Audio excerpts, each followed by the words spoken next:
What's up guys, it's Jade. So today I'm going to be doing a freshman advice video because it is going into the back to school season. I know some people are already back in school, but if you're not yet or you just started freshman year and you want to know kind of more about it, then I am your girl. I'm going to be going into my sophomore year on Wednesday, which is crazy. So yeah, I'm starting my sophomore year, and that means I just finished my freshman year, obviously. So I thought I would have some tips for you guys, kind of what to expect at orientation, your first day, stuff like that. I'll cover it. And yeah, if you guys are going into your freshman year or you're already there and you just wanted to find out some extra stuff from another person, I don't know, maybe you're just creeping on YouTube trying to find something, I decided to film a video about what I learned in my freshman year and the advice I have for you guys. So without further ado, let's just get right on into the video. Okay, so the first thing I want to talk about is what to expect at your freshman orientation. And basically, if you don't know what orientation is when you go in and the school tells you this is what our school does and this is the stuff that we have, and then you tour your school and everything. So at my school, we had kind of a dinner, and then they kind of told us the main details about school, what they do and everything like that. And then you got your schedule, and then they took you on a tour of the school, and some of the ASB members would kind of get to know you, and they had games and stuff. It was kind of a very social event to try and get to know a lot of people. Some schools may be different. I don't know, this is just how my school did things. But the main thing is getting your schedule and finding your classes, and it's very important that you find your classes at orientation and pay attention on the tour, because you should find landmarks and stuff to figure out where your classes are, so the first day you don't get lost and you're I don't know what I'm doing. Another thing that they might do at your freshman orientation is take your school picture, and they may or may not do this. I know some schools do take pictures at orientation and some schools have a different day to take pictures. My school doesn't take pictures at orientation, but usually schools do. So go to orientation looking your best, because even if you're not taking pictures, you want to have a good first impression on people. If you meet anybody, then you want to look pretty good. So find out when you're taking pictures and make sure your hair is good. Ask somebody before you take the picture, am I looking good? Because where's my freshman picture? My freshman picture was awful. I high-key regret everything. I don't know what I was doing. My hair is all crazy. I have stray hairs everywhere. My smile, this is the fakest smile in the world. I wrote some stuff down about freshman year, so let's get cracking. What do you expect on your first day? Basically, it's just like any other school day. There's nothing to be scared of at all. You literally just go to your classes and you're hey, this is me. And you meet people and you learn about your class, and then you go to your next class, and that's basically the entire day. There's nothing scary. On the first day, your teachers may or may not just jump right into schoolwork. My teachers just kind of gave us the syllabus, which is basically what you're going to be learning this year, what you need to have. Do you need to have a notebook? Do you need to have a folder? After that, then they may do a little get to know me thing. They may be okay, tell the class one thing about yourself that's interesting. Okay, so the first thing I want to talk about is extracurriculars, because this is so important. If there is a sport at your school or a club that you want to join, definitely join it. Even if you're scared or you don't think that you're going to be good at a sport or something, there's no risk in trying something. So if you really want to go out for soccer, go out for soccer. If you don't make the team, it's not a big deal. And it's a great opportunity to get to know a lot of people. Also, another thing is your school probably has electives, and when you sign up for your classes, you can usually choose to have an elective. So my freshman year, I chose choir. And when you choose your elective, you can meet a lot of people with the same interest as you, and it just is great because you're earning a grade for that class, and you're having fun and making friends. Go out of your comfort zone and go to dances, go to games, go to whatever special events that your school has. Go to it, because you are in high school for 4 years and you want to make the best out of it. Even if it's not your thing to go to a school dance, go to it anyways. It's not really going to have a harmful effect on your life if you go. If you don't like it, you don't have to go next time, but I think it's really awesome to go to your school dances and stuff, because then you'll look back and be like, wow, this was such a great time. You'll have great memories from it, and that's honestly what makes school enjoyable, is the events that come along with it. If you're going to a dance, don't think you have to go with a date. I went to my dances with my friends, and it was super awesome. I honestly think that it's more fun if you go with your friends, because then you don't have any pressure, and you can just hang out with your friends and have a ton of fun without worrying about, like, oh my gosh, like, I don't really know this person, like, I don't know what to talk about. And so if you don't get asked, it's not a big deal. It's fun. It'd be fun to go with a person. I've never done it before, but you know, it'd be fun, I would assume.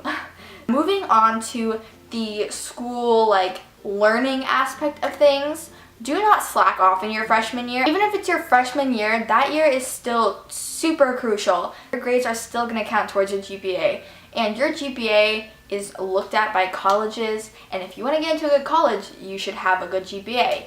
And if you slack off your freshman year, which is the easiest year, your sophomore, junior, and senior years are going to be so much harder because you don't have the GPA for it, and if you mess up, your GPA is just going to go, and I can't do that, like, the thing, you know. And so if you get a good GPA your freshman year and sophomore year you fail a test, your GPA is not going to crumble. Your freshman year, you're really not doing too much. It's not going to be very difficult. So put in the time to study for your tests. Try and do well. As for friends, I've never gone to a school where I didn't know anybody, but this past year I only knew one person, and it was a sophomore, and I didn't really get to see her very often. It's really easy to make friends if you just put yourself out there. So if you're in a class or you join a club or something, just introduce yourself to someone. Be like, hi, I'm Jade. Just introduce yourself, and they will introduce themselves, and maybe you'll get to talking, maybe you'll like each other, maybe it'll just click, you know? It'll just click, like those friendships that just click, it's great. If you're at lunch or something, that is an amazing time to make friends. Literally just go up to someone and be like, hey, can I sit here? And they'll probably say yeah. And then you guys can talk, and then you meet all their friends, and then you have a ton of friends, and then it's just really great. So that is how I made my friends. My first day of freshman year, I talked to a girl. I went over to her at lunch, and I was like, hey, can I sit with you? And she was like, yeah. And so we became besties, and she introduced me to my friends, which is super awesome. Do not worry if you lose your middle school friends. It is not the end of the world. It happens because usually if you're going from middle school to high school, you switch schools and you don't see them very often anymore, and you just don't really talk that often. There are friends that stick together. I have some friends who we stuck together, but sometimes you're not going to stay best friends with the person that you're best friends with in 7th grade. Try and keep in touch with those friends, but if it doesn't work out and you guys just kind of grow apart, don't blame yourself. Don't get upset. It's not going to be the end of the world, and you'll make new friends, so it'll be really fun. Drama. Oh my gosh, I am the absolute worst with avoiding drama. I am the type of person who will stick up for myself. Even if I don't need to, I will stick up for myself, and I will be sassy, I will be sarcastic, and honestly, you don't want to be that type of person. That is me. It's terrible, I know. But don't get involved. If someone in your friend group is creating drama, just ignore it. If they're not threatening you, or if it's not important and it's just petty drama where girls are like, oh my gosh, guess what? This girl, it's not a big deal that you need to get involved and create all this stuff going on because of one little thing that somebody said. A lot of people think that seniors and juniors and even sophomores hate the freshman class, and that's usually not true. Sure, there's gonna be a few people who don't like the freshman class just because they're like, yada yada, they're so annoying. Nobody really truly hates the freshman class, and they probably won't pick on you just because you're a freshman. The sophomores will maybe do it because they're like, we were just freshmen, so they may kind of try and push it off to the next class. Teachers pick favorites, and It is a difficult thing that teachers do pick favorites. It's very frustrating when you are not the favorite. All that you have to do to at least be liked by your teacher is just be respectful, pay attention in class, do not fall asleep in class, and they will most likely like you.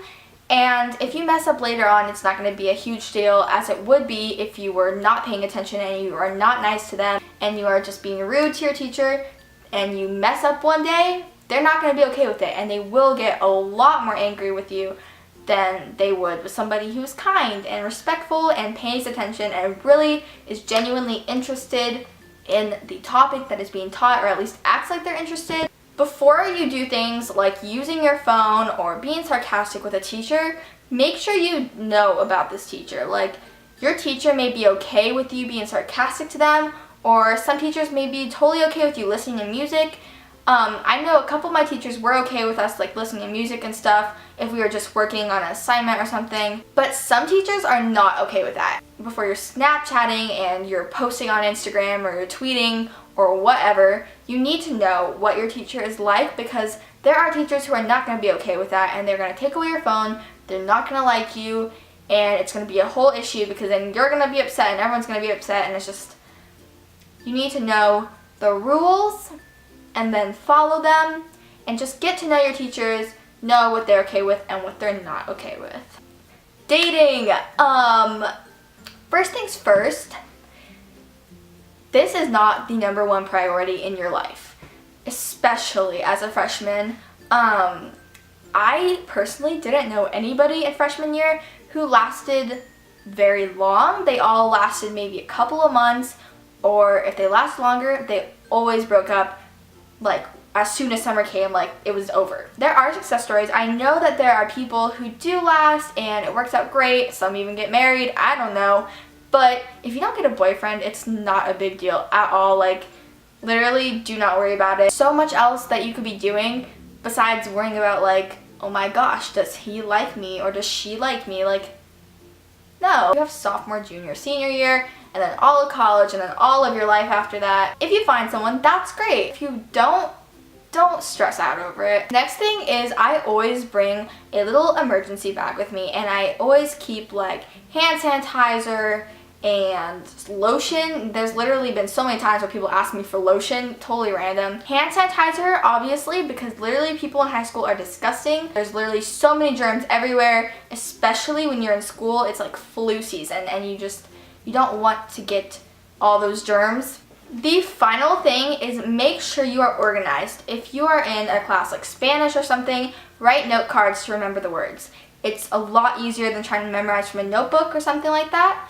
And also another thing is, I like to keep 2 different folders in a binder or something like that. One for my homework and then one for things I completed. I never lost a single paper my freshman year. You don't want to have a binder for every class. Even if you have a locker at your school, you don't want to have a binder for every single class because you're not going to need it. I don't think I ever used a binder in my freshman year except for to put like folders in and maybe some loose papers, but I never like needed a binder for every single class. I usually just needed a notebook and maybe a folder. So I hope this video helped you guys in any way. I really hope that you have a great freshman year. I hope you guys liked the video. If it helped you, or if you just liked it for some reason, I don't know, maybe you're not even a freshman, maybe you're a senior watching this video. Make sure to give it a thumbs up and subscribe, and follow all my social media links. They will be in the down bar. I hope you guys have a great day and a great school year. I love you guys so much. I'll see you guys in my next video. Bye! Mwah.